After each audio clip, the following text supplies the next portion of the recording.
Hej, og velkommen til. Mit navn er Kasper her fra MediaConnect, og i dagens video skal vi gennemgå, hvordan I opretter aftaler inde i jeres kalender.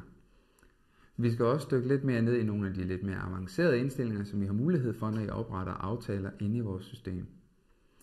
Vi har mulighed for at oprette gentagne aftaler, og vi dykker også ned på, hvordan I kan opsætte de rigtig avancerede indstillinger på ressourcerne, og dermed aktivere buffertid før og efter jeres aftaler, sætte en standardvarighed som udgangspunkt, når man opretter en ny aftale, og også hvordan I sætter en makslængde på jeres aftaler inde i systemet. Lad os dykke ned i det og komme i gang med det samme. Når I kommer ind i systemet, starter vi selvfølgelig på velkomstskærmen, som vi altid gør.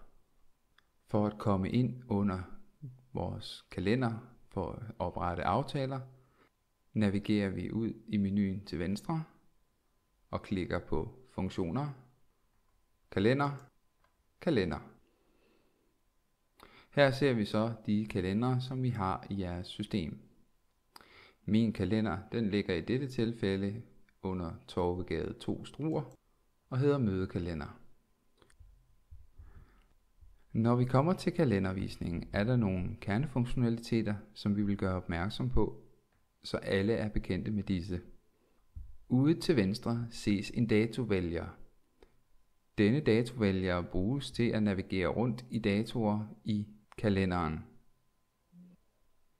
Som man kan se, er der en dag markeret med et orange firkant.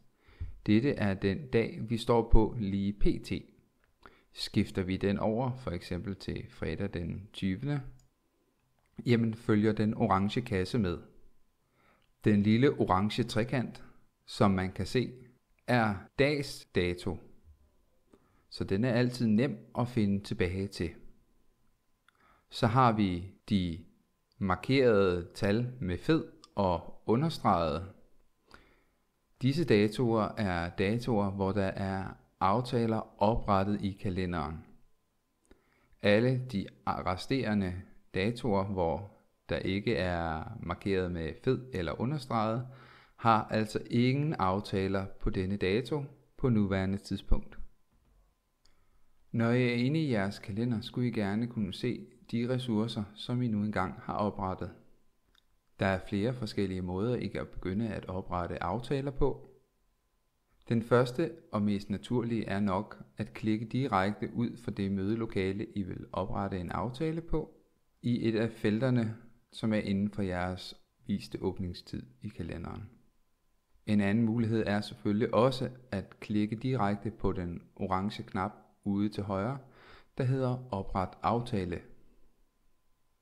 Uanset om I klikker på et af de tomme felter ud fra jeres ressourcer, eller om I klikker på Opret aftale, vil det samme vindue lukke op. Her på det første billede vil I se det, der er grundindstillingerne for en aftale, og det, som I eventuelt skal tage stilling til, om I vil udfylde. Feltet emne er det første felt, I møder, og dette felt er det eneste, som er et krav, at I udfylder. Så kommer der to vigtige felter kort herefter, start- og sluttidspunkt for aftalen. I kan indstille, hvornår starttidspunktet og hvilken startdato aftalen skal foregå på, og i slutfeltet indstiller I selvfølgelig, hvornår aftalen sluttes. I har også mulighed for at vælge, hvilken ressource det er, mødet eller aftalen skal oprettes på. Ved at klikke på ressource får I en liste frem med alle de ressourcer, som er tilgængelige i jeres kalender. Ønsker I at for eksempel booke 2 lokaler på én gang, er dette også muligt ved at klikke på det orange flere lige til højre for ressourcefeltet. Hvis I klikker på flere, så popper igen alle andre ressourcer fra jeres kalender frem i en liste. Her kan I sætte flueben ved alle de andre mødelokaler, som I ønsker at oprette aftalen i. I har også et beskrivelsesfelt, som I kan benytte jer af til at beskrive, hvad det er, der kommer til at foregå i aftalen. Det kan for eksempel være mødeindkaldelsen, det kan være dagsordenen til personalemødet, eller hvad I nu kan finde på. En af vores andre kernefunktionaliteter, som ligger her på første billede, er muligheden for at gentage aftaler. Hvis jeg for eksempel har behov for, at der hver mandag kommer et gentagende møde i min kalender, for eksempel et statusmøde for udvikling eller anden sag. Hvis jeg for eksempel har behov for, at der kommer et gentagende møde hver mandag, har jeg mulighed for at gøre dette nemt igennem systemet. Jeg starter med at vælge, hvornår min aftale den skal ligge. I dette tilfælde vælger jeg en mandag. Og som man kan se, så følger slutdatoen automatisk med, når jeg skifter startdatoen. Nu ligger mit møde så fra 10 til 11 mandag den 16. Jeg vil gerne have, at dette møde bliver gentaget. Jeg klikker derfor på gentag-ikonet lige ved siden af min slutdato. Der bliver nu vist en liste over muligheder for gentagelser.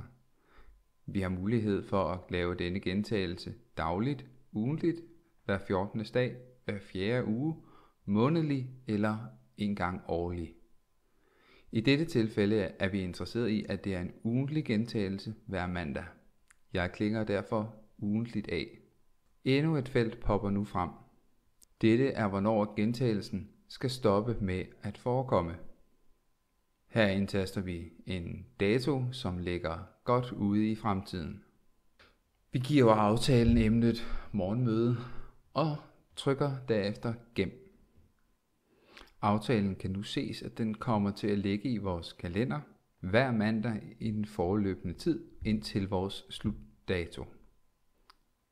Vi har nu oprettet en serie af gentagne aftaler hver mandag kaldet morgenmøder.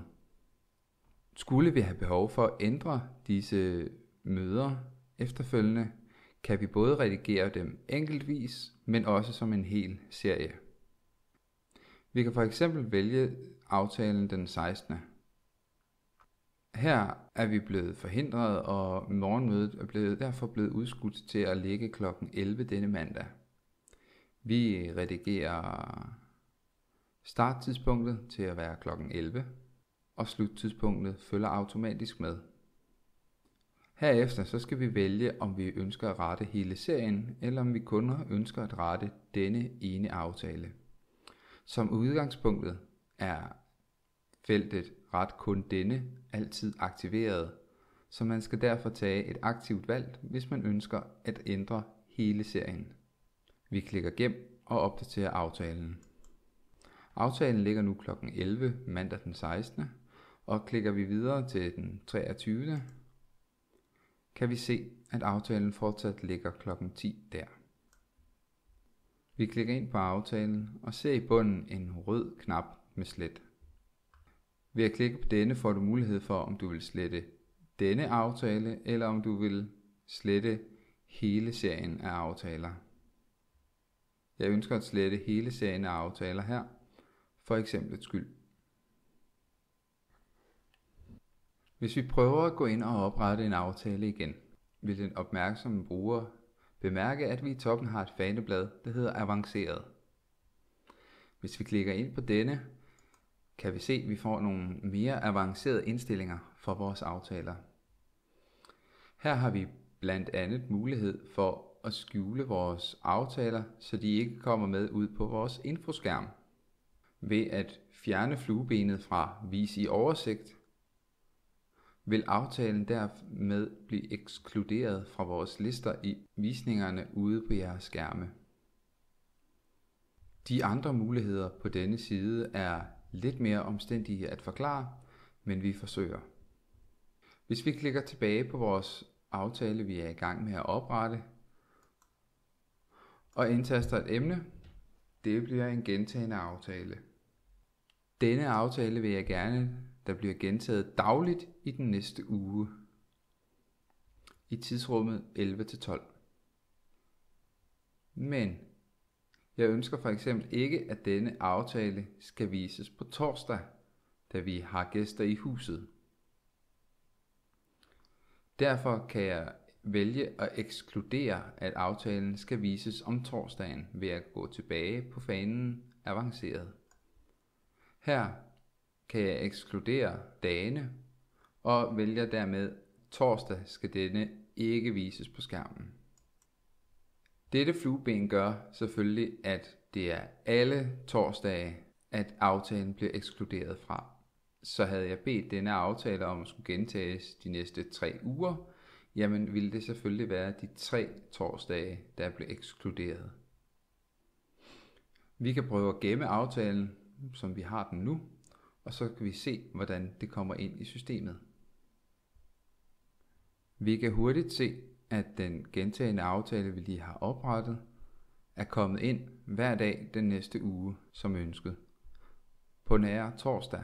Vi kan se, at der ikke er kommet nogen streger eller markering på torsdag, så hvis vi klikker ind og ser, kan vi også se, at der ingen aftaler er på denne dag. Det var de indstillinger, der ligger klar til jer inde på vores standardvisning af aftaler. Vi har også nogle mere avancerede muligheder for aftalerne, som vi nu vil gennemgå her. For at aktivere disse lidt mere avancerede indstillinger, har vi behov for at gå ind og ændre på de enkelte ressourcer. For at gå ind og redigere dine ressourcer, skal du gå til Administrere ressourcer oppe til venstre. Eller du skal gå ud i menuen til venstre og finde Funktioner, Kalender, Administrere ressourcer. Herunder kan vi så redigere et af vores lokaler, som vi ønsker at opsætte nogle specielle regler for. I dette tilfælde ønsker jeg at opsætte nogle regler for det store mødelokale. De avancerede indstillinger ligger selvfølgelig under fanen Avancerede indstillinger. Her kan vi se i indhold til højre under ressourcebooking indstillinger, at vi har mulighed for at indtaste flere forskellige data. Vi har mulighed for at opsætte en maksimal aftalevarighed, hvilket vil sige, at vi kan sætte en begrænsning i minutter på, hvor lang tid aftalerne maks må være i vores lokale. I dette tilfælde ønsker jeg ikke, at nogen booker det store mødelokale i mere end 4 timer ad gangen. Derfor indtaster jeg 240 minutter. Jeg har også mulighed for at lave en standard aftalevarighed, som er den foreslåede tid for aftalerne, når man forsøger at oprette den. Det vil sige, at hvis jeg skriver, at den foreslåede standardtid skal være 1 time og 20 minutter, jamen så når jeg klikker på 1 time ude i min kalender, så vil den automatisk antage, at når jeg har klikket på, at starttidspunktet er klokken 8, at mødet først skal slutte klokken 10 frem for klokken 9, som den gør på nuværende tidspunkt. Men som det er nu, ønsker jeg ikke at ændre i standard aftalevarigheden. Vi har også mulighed for at tilføje en buffer. Bufferen, det er en tid, vi kan sætte på før aftalen og efter aftalen. Det kan være for eksempel i forbindelse med, at I har nogle kantinedamer for eksempel, der skal nå at rydde et lokale op efter hvert møde, fjerne eventuelt service.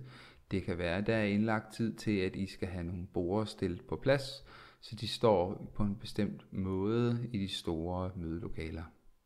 Derfor kunne jeg godt tænke mig i denne kalender, at der bliver tilføjet en buffertid.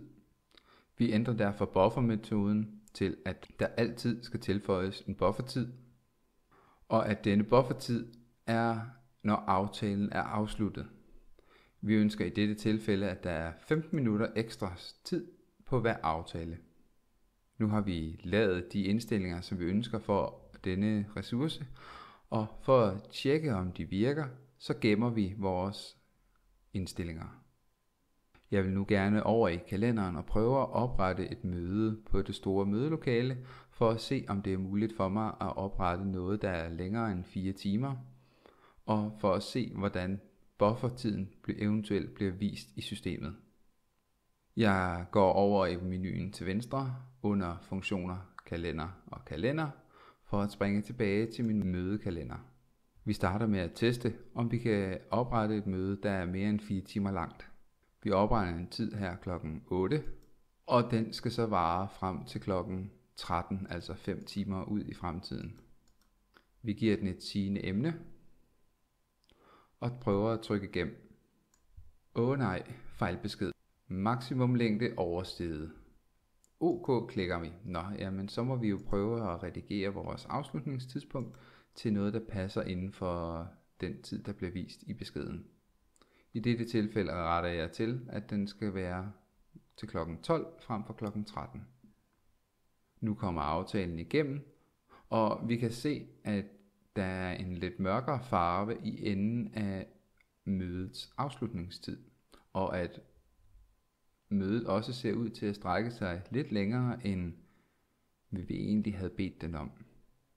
Dette er jo fordi, vi har tilføjet buffertiden inde i indstillingen på ressourcen.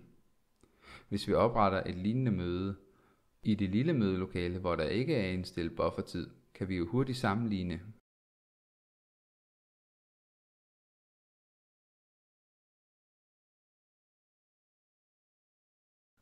Der er tydelig forskel på, om buffertiden er lagt til eller ej.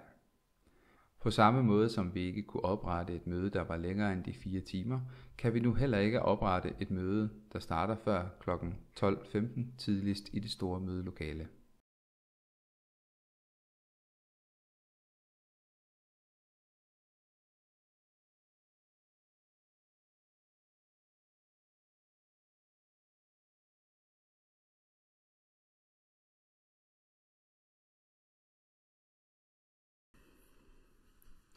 Det var det, jeg ville vise for jer i dag.